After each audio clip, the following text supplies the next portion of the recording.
Здравствуйте, в эфире обзор чрезвычайных происшествий. В студии Юрий Осипов.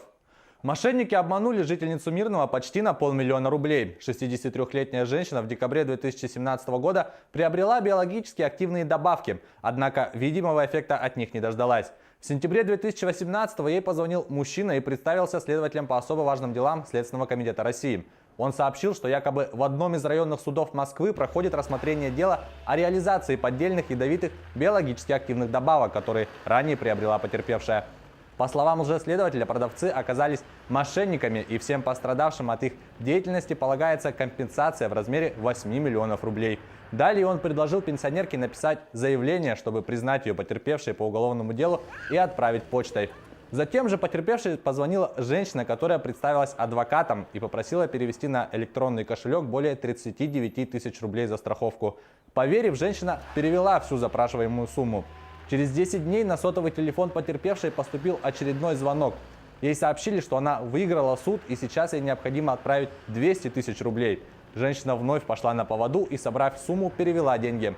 Но на этом звонки не прекратились. В течение недели потерпевшие продолжали звонить незнакомые люди и, представляясь сотрудниками различных финансовых учреждений, сообщали о необходимости оплатить страховку, госпошлину, перевозку. Женщина перевела мошенникам в общей сложности 456 тысяч рублей. В итоге она не дождалась обещанной компенсации и обратилась в полицию. По данному факту проводится проверка. В Якутске с сентября изъято 33 поддельные купюры номиналом 5000 рублей.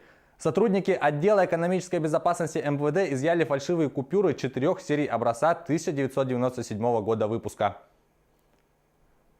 Чаще всего местом сбыта поддельных купюр становятся магазины мелкой розницы, киоски, кафе, бары, такси, рынки, АЗС и места продаж, где отсутствуют специальные аппараты для проверки банкнот. В случае сомнения в подлинности банкноты стоит обратить внимание на следующие признаки. На лицевой стороне банкноты должно быть видно защитную нить серого цвета с циферным обозначением. Также при наклоне данные цифры должны смещаться.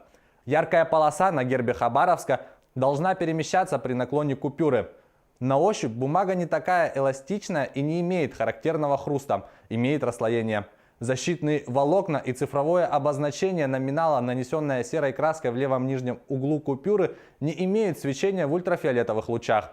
Орел, изображенный в левом верхнем углу, должен не просто блестеть, а при наклоне банкноты менять цвет.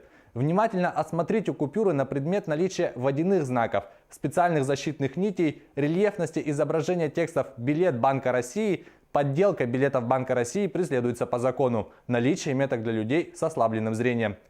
Полиция рекомендует предпринимателям оснастить торговые и иные предприятия специальными устройствами-детекторами, позволяющими кассирам сразу распознавать поддельные купюры. А в случае сомнения в подлинности купюр следует незамедлительно обратиться в правоохранительные органы по телефону 02. Ни в коем случае не стоит пытаться сбыть подозрительную купюру. В этом случае человек автоматически становится сбытчиком и будет привлечен к уголовной ответственности.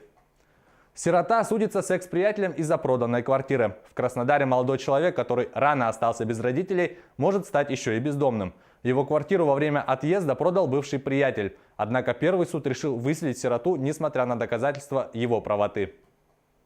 Выпускника детдома Константина Суворова некогда подвели теплые чувства к товарищу. Он доверил другу ключи от полученной от государства однушки, чтобы квартира была под присмотром, и уехал на пару дней в Сочи. А когда вернулся, не то что товарища, квартиру потерял. Документы у меня были дома.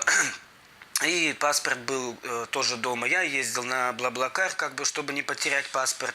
И он этим воспользовался, вытащил главную бумажку, где выписка из Росреестра.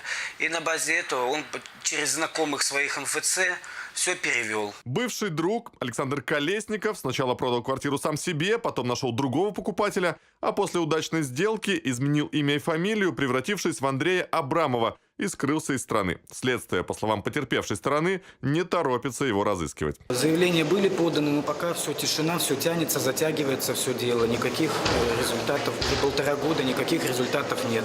Следствие застопорилось пока на том месте, что не могут самого Колесникова, то разыскать его не могут для допроса, то привлечь его почему-то. Чего-то не хватает следствию, чтобы привлечь. Адвокат Константина уверен, доверчивый сирота стал жертвой мошенничества. И один из вопросов, на который пока нет ответа, это каким образом обычный парень Александр Колесников, друг Константина, смог провернуть такую хитроумную схему за такой короткий промежуток времени. Подделав подпись в договоре купли-продажи, каким-то образом он был зарегистрирован в регистрирующем органе, и квартира просто ушла из собственности Суворова Константина.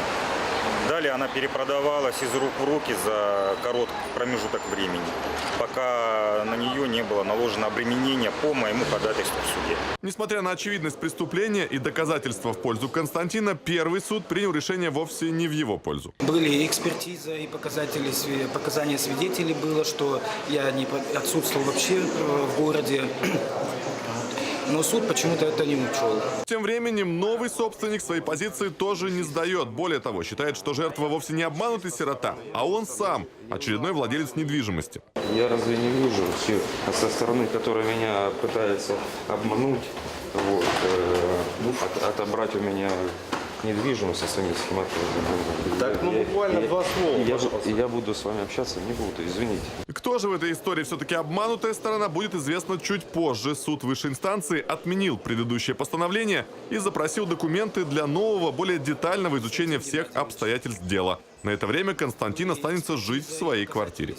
Максим Бойцов, Георгий Белецкий, Новости 360. Это была рубрика «Чрезвычайные происшествия». Берегите себя.